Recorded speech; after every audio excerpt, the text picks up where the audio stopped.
there was youngsters on both sides of the ball, I suppose, for both teams, and Saints didn't really click, did they? No, and it was a put-together Saints backline, wasn't it, with, okay, Regan Grace has really impressed us all in his first couple of outings, and it's each game has gone a little bit worse, but you can't be shit at every game, and like people have pointed to, he didn't really see a lot of the ball, and it wasn't really kicked to a great deal either. No. Then the young fullback did look a little bit like he wasn't quite up to speed, and Fleming didn't have the greatest of games in the centre either. But both of those two players have showed promise, at least to show what might be able to come, but they didn't show probably enough of it this time around for Saints, obviously, to overcome the Easter fatigue factor, possibly, which just kind of meant they weren't really hammering the ground like they have been doing with the forwards, and that was the disappointing thing to see from their forwards. But I do think the Widnes forwards in general showed a little bit more intensity, particularly to kick the game off. I think they started brighter. And that first Widnes try was typical start of 2016 Widnes, weren't it? Yes. A little bit of impetus added by Mellor and Hanbury, that combination working, and then a little bit of luck on the back end to be able to score the try. And then Saints' first try was the reverse, really, wasn't like a little bit of luck for them with Farge, but Farge has been really impressive for me over the last few games that I've seen him play. Yeah, Farge has done really well in the Saints jersey, hasn't he? He's been phenomenal. You talked about the pack, the Widnes pack. I mean, I'm sure you're going to talk about them in more specific terms when we get to the stats round. But that's the thing that kind of got them over the top for me in this one, actually having a functioning pack that was dominating and winning some collisions as well.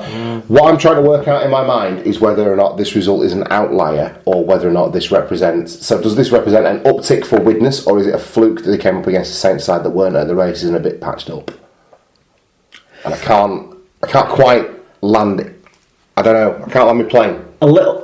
I think it might be a little bit of both. A little bit of both, but Widnes's defensive sort of attitude was a lot better in this game than it has been. Saints were doing what they've done and defending their own line and forcing the opposite team into errors, and Widnes certainly made the fair few amount of errors in attacking positions that maybe they were making the errors in the right end of the field, which meant they weren't having to defend their own line quite as much as they have been most of the season.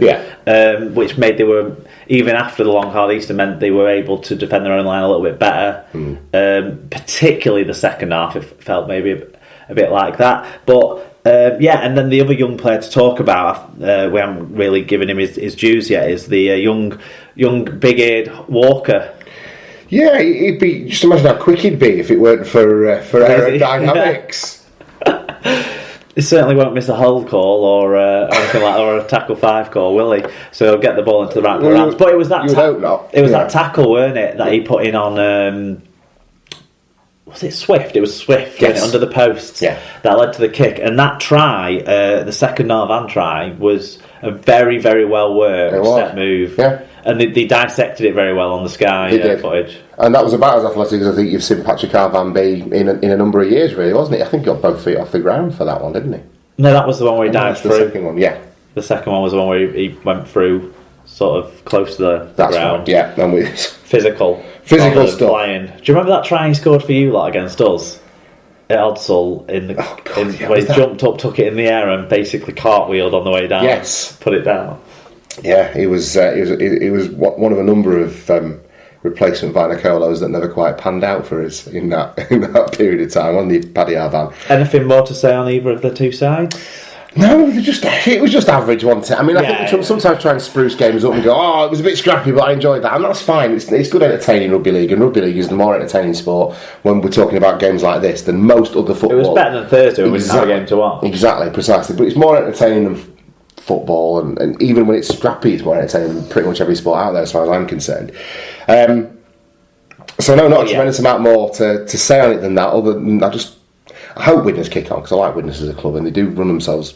They cut the cloth, don't they? So I think it's that thing that Neil touched on the last point we picked up in the fan reviews is they just need to spend on a couple of players, and I don't think it'd destroy the ethos or anything like that, because they've had star players in there, in Kevin Brown, in Hanbury, in Mellor, and so I just think they need a little bit extra flash and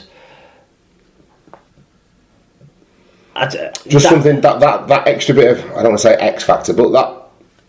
I know what you're looking for. I know what you're something in the forward pack that resembles maybe like a Sika Manu style, or an Adam Cuthbertson style. I'm not saying these guys, bring a bit of electricity to a workaday pack, but someone who'll not just hit it up, who'll find an offload, because this side have shown this like offloading freedom a few times, but often when they've done it, they've done it out of panic or out of necessity, rather than out of game plan. Surprising a team with a nice quick offload. Although there was the Greg Burke one in this game to actually take away all of what I said. The one through the legs. That was awesome.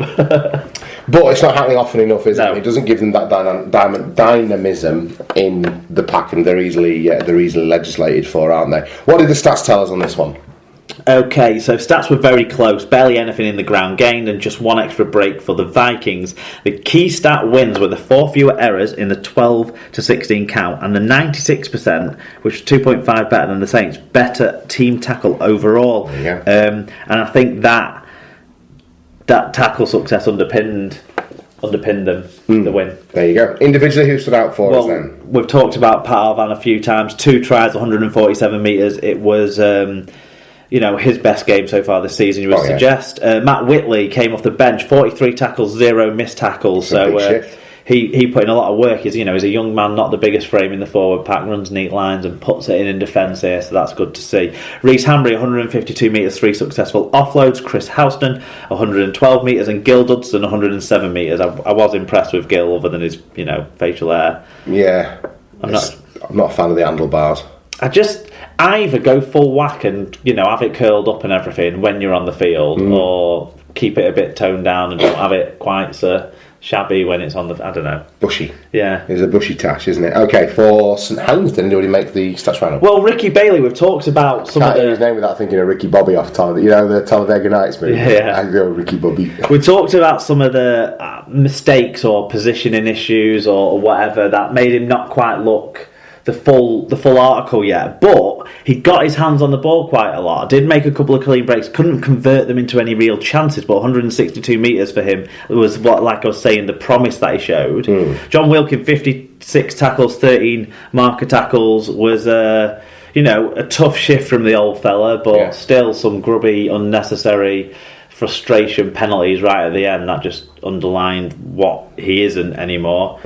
Alex Walmsley, 149 metres, so he keeps going strong. Adam Swift, 135 metres, got a lot of ball in this one. Luke Thompson with 40 tackles worked hard too. There you go, that is hard work. Okay, Warrington 20, Wakefield 22. Wakefield squandering a 20 points to 6 lead at one point in front of 9,152 at the HJ. Man. Yeah, Ben Thaler was dropped from Super League, so was brought in to referee this game.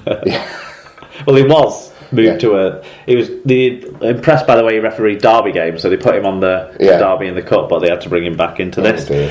Tyler Casfan said, great game to watch for the neutral. Wyatt got out of jail, looked second best for most of the game. Ben Jones Bishop needed to trust his centre and stay out wide. Instead he came in and gave Lynham enough room to go in for the winner. Tough on Wakey but entertaining. There you go. Our future wife Lee Whitnell got in touch and she said I had to miss this game to go to a mate's wedding, ironically enough.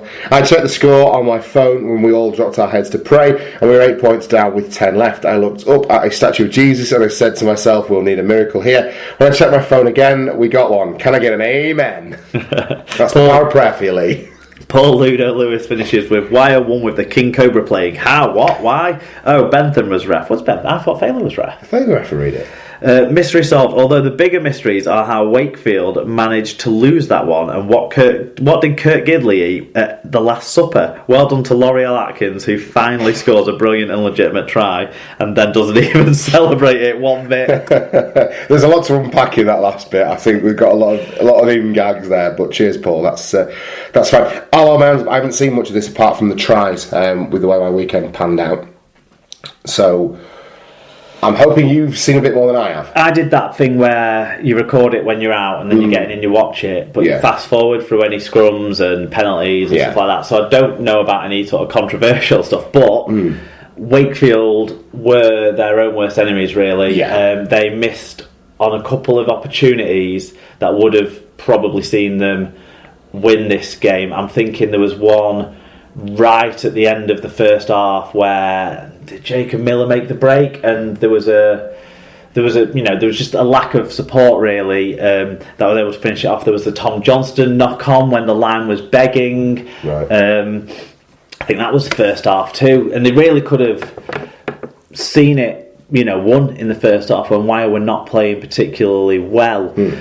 It was very similar to the game I went to the last time Warrington played on a Saturday afternoon against Hull FC, in that they mounted a comeback from somewhere and then were playing some really enterprising and entertaining stuff, still making a lot of mistakes which won't please the coach, and is a reason why when they did get back into it they weren't able to solidify it, and it was a late win in the end. But because I knew the result, because people send us tweets when games are on, and even if I turn off the podcast account, people will start sending them to my own account, and then that means I get the spoilers, which was a bit annoying. But do please keep in touch with the podcast. Send them to the podcast account. I'll turn the notifications off when I don't want to see things. But anyway, I found out the result, so I always knew there was this air of inevitability watching the second half, so it's hard for me to place myself in the shoes of someone who was watching it in reality. But I do think both teams, whilst playing some very bad stuff and making a lot of mistakes and causing themselves to not do what they could have done, both sides played some entertaining stuff, and certainly Wakefield were the better side in the first half, and it's a big shame that they weren't able to add an extra try or so onto that before the Warrington comeback was mounting. Key to the Warrington comeback for me, and my man of the match from this game, was Chris Hill. He's got a barge over try that he had no real right to score, and it wasn't through shoddy defending so much as relentless effort from him, I feel, that he scored it. And when he came back on in the second half after 10 minutes or so, I do think that was a turning point in sort of the battle up front, and it got Warrington on the front foot. And without Darryl Clark on the front foot, Warrington isn't quite as good as it is when he is there. But Kurt Gidley did okay in dummy half. His distribution was good, but it actually meant that Warrington were probably playing a little bit wider sometimes, rather than the straight dummy half runs constantly than you got with Dwyer, which in this game helped them because, like people have mentioned, it was out wide with the Lynham try where they eventually won it. Well, there you go then. So what did the stats tell us on this one? Okay. A lot of the numbers do make Warrington the better team. They were much better with the ball as long as they kept hold of it. 1,617 metres, 266 more than Trinity, from 7-4 in clean breaks, 17 more tackle busts, and 13 more successful offloads. So that's all, attacking dominance, you'd say, from Wire. What helped keep the scoreboard close was the 8-7 penalty count and 19-11 error count that Warrington were on the wrong end of. Although for Wakey, their 90% tackle success was also 4.5% worse than their host. I think that is low, a lot of those problem things were seen in the second half, although there was some Warrington attack in the first half, but they just dropped the ball every time. So in a weird way, but like I say, because there was a sense of inevitability on it, because I knew what the result was. I'd been watching the game to see how Warrington won, rather than the narrative, which is Wakefield were unlucky, snatching defeat from the jaws of victory. But certainly Wakefield had their chances in the first half to have finished it off a bit more. Warrington were not even getting to the point of quite having the chance. Do you see what I mean? Yeah. Very good. So individually, who stood out for us? Well, Chris Hill with a try, 179 metres, 3 successful offloads. Tom Lynham with a try, 175 metres, 2 clean breaks. Ryan Atkins, who Sky gave man of the match to, and he was a threat in this side. Against his former side, 1 try, 5 tackles, 175 metres, 5 successful offloads. Rhys Evans with 150 metres. Joe Westerman, 40 tackles without a single missed tackle. Okay, and for the Trinity side then? Well, Mason Caton Brown offered a